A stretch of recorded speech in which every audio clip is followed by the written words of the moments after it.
औज़ुबिल्लाहिमिनश्शैतानिर्रजीम बिस्मिल्लाहिर्रहमानिर्रहीम अल्लाहुम्मा सल्लि अला सय्यिदिना व मौलाना मुहम्मदिन व बारिक वसल्लम सल्लि अलैहि। नाज़रीन गिरामी, इस वक्त मैं कसूर में मौजूद हूँ। ये एक लड़की है, तकरीबन इसकी 25-30 साल एज है। कॉलेज के अंदर भी पढ़ती रही है और यूनिवर्सिटी में भी पढ़ रही है। ये यूनिवर्सिटी की बिल्डिंग के अंदर ही मौजूद है। ऊपर इन्होंने क्यों नहीं इंटरव्यू करने दिया मुझे, और नीचे सीढ़ियों में बैठकर क्यों इंटरव्यू रिकॉर्ड करवा रही, ये भी जानते हैं क्या मजबूरी थी। और इनका एक दोस्त था, उनके साथ इनका चक्कर चला था। आपको पता है जवानी है, प्यार तो फिर हो ही जाता है। मज़ीद इन्हीं की ज़बानी, इन्हीं की कहानी जानते हैं। इस्लामाबाद का लड़का था, वो भी इकट्ठे पढ़ता रहा है, तो इस्तेमाल करके छोड़ के भाग गया है। तो अब मज़ीद बात करते हैं इनसे। अस्सलाम वालेकुम।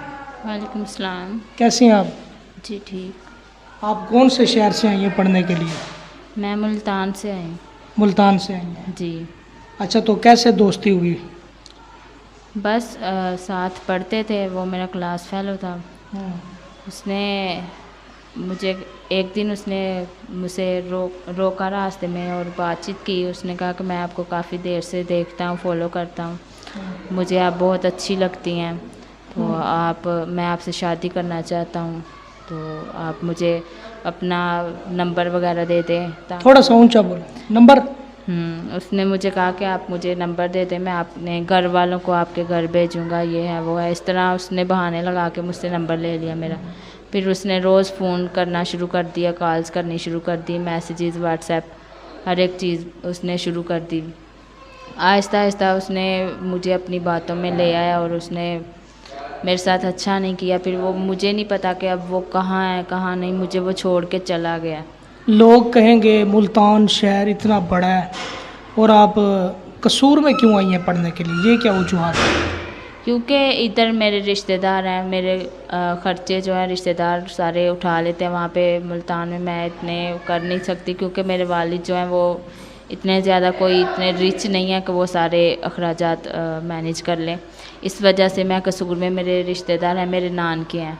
वालिद साहब वेल सेटेड नहीं है, अमीर नहीं है? नहीं, वालिद साहब जो है वो नहीं है अमीर।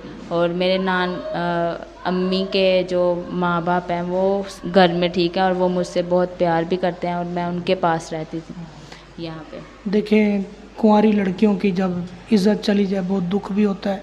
कैसे इन उल्लू के पट्ठों के आप लोग चुंगल में फंस जाती हैं?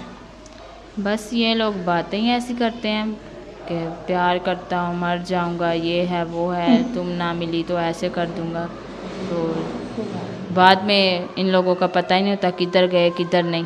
नाज़रीन, ये लोग बड़े ग्रीन गार्ड दिखाते हैं, बड़े आपको सब्ज़ महल दिखाएंगे और सब्ज़ बाग दिखाएंगे। कभी कभी आपको चिकन मटन दुम्बा कढ़ाई खिला देंगे लड़की को फंसाने के लिए, तो उन पे इन्वेस्ट करेंगे। जब उसे इस्तेमाल कर देंगे, लड़की अपना कुंवारा बन खो बैठेगी, तो वो उल्लू का पट्ठा अपने रास्ते और ये बेचारियाँ अपने रास्ते। अच्छा, ये बताओ, जब उसने फंसाया था फिर क्या कहता था, शादी भी की कि नहीं? उसने मुझे पहले दिन ही ये कहा था कि मैं आपसे शादी करूँगा। लेकिन हाँ, पहले दिन ही उसने मुझसे कहा था कि मैं आपसे शादी करूँगा, ये है वो है। कोई भी और लड़का मेरी तरफ आता है, उससे लड़ाई करता, उससे झगड़ा करता, उसे मारता भी, यहाँ तक कि अपना भी सर फाड़ लिया उसने। इतना जुनूनी किस्म का इंसान था, लेकिन पता नहीं उसने क्या उसके जहन में है। वो हंसी आ रही है नाज़रीन, लड़की को फंसाने के लिए उल्लू के पट्टे ने अपना सर फाड़ दिया। कैसा इंसान है? अब भी फंस गई हैं पढ़ी लिखी होने के बावजूद। मुझे तो ये था कि मैंने भी शादी करनी है। कोई अच्छा अगर मुखलिस इंसान अगर मेरी तरफ आ रहा है तो मैं शादी कर लूँगी उससे। मैंने अपनी दोस्त से भी ये सारी बात डिस्कस की, तो उसने कहा कि नहीं, ये तो तुमसे सच्चा प्यार करता है, ये है वो है। वो दोस्त, बाद में पता चला कि वो असल में उसकी कोई जानने वाली थी, तो उसने ही कहा हुआ था उसे कि इससे दोस्ती करो, इसे बातों में लाओ, इसे इसके साथ मेरे बारे में बातें करो ताकि ये मेरे बारे में सोचे। इस तरह की उसने प्लानिंग की हुई थी। ये बताओ मुझे, ऊपर इंटरव्यू क्यों नहीं करने दिया आप लोगों ने? ऊपर मैंने इसलिए इंटरव्यू नहीं करने दिया क्योंकि ऊपर बच्चे हैं, मैं इधर पढ़ाती हूँ और सही इन्फेक्ट नहीं पड़ता, क्योंकि मैंने इधर काम भी करना है। पढ़ाते भी हो, पढ़ते भी हो? जी। अच्छा। क्योंकि अखराजात तो पूरे नहीं होते इतनी महंगाई के दौर में, तो इसलिए मैं साथ पढ़ाती भी हूँ और पढ़ती भी हूँ। अच्छा। तो अब कितने पैसे चाहिए, आगे क्या फ्यूचर है, कैसे हालात हैं आपके? मैं तो बस समझे बर्बाद हो गई हूँ। मैं समझ रही हूँ कि वो मुझे बस छोड़ के कहीं चला गया, उसके साथ कुछ हो तो नहीं गया, या फिर पता नहीं क्या उसने मेरे साथ धोखा कर दिया। मुझे तो समझ ही नहीं आ रही कि उसने किया क्या मेरे साथ। मैं तो यही सोच के पागल हो रही हूँ कि उसने मेरे साथ किया क्या। वो तो कह रहा था कि इस महीने मैं शादी करूँगा, अपने घर वालों को लेके आऊँगा तुम्हारे पास। मुझे एक बात की समझ नहीं आती भाई, आप लोग कैसे इनके जाल में फंस जाती हैं, इनके चुंगल में फंस जाती हैं। और अफसोस और दुख होता है जैसे जब मैं आप लोगों की स्टोरियाँ कर रहा होता हूँ। आप कोई ऐसा जीवन साथी चुन लो जो आपको सारी ज़िंदगी के लिए अपनाए, सच्ची मोहब्बत करने वाला। मैं यही चाहती हूँ कि अब मैं शादी कर लूँ किसी ऐसे इंसान से जो मुखलिस हो, जो बस बातों की हद तक ना हो, जो सच में शादी करे, जो बस कही ना कि मैं तो तुम्हारे साथ शादी कर लूँगा, ये देखो मैंने ड्रेस लिया है तुम्हारे लिए।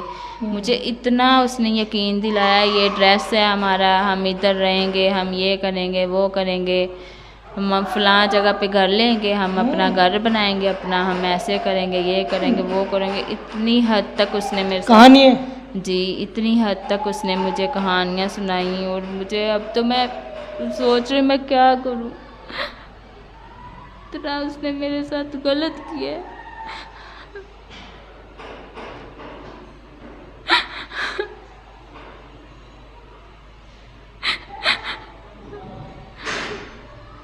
दुनिया के लोग इतने जालिम हैं, इन लोगों को ये नहीं समझ आता कि ये भी तो किसी की बेटी है, ये भी तो किसी की बहन है।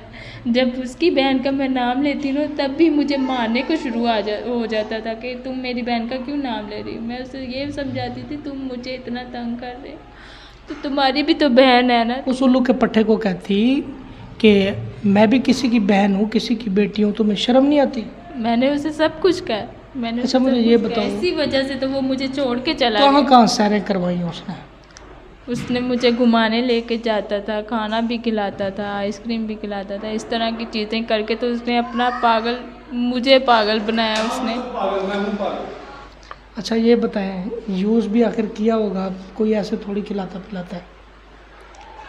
बस जो हुआ मैं उसे बस भूल जाना चाहती हूँ, जैसे कोई बुरा ख्वाब आया था मुझे, और मैं आगे बढ़ना चाहती हूँ। अब जैसे वो आगे बढ़ चुका है मैं भी आगे बढ़ना चाहती हूँ। अच्छा तो आप घर क्यों नहीं बसा लेती, रिश्ता कहीं पे कर लें?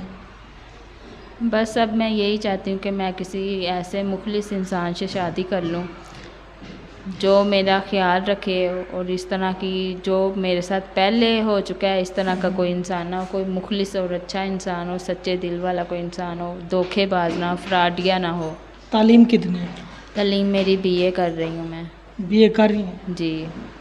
तो गाँव में घर अपना है कि रेंट का? अपना घर है हमारा। अपना घर है। कितनी बहन भाई हो? हम 3 बहनें हैं और 2 भाई हैं। 2 भाई। आप कुमारी हैं? जी। चलें ठीक है।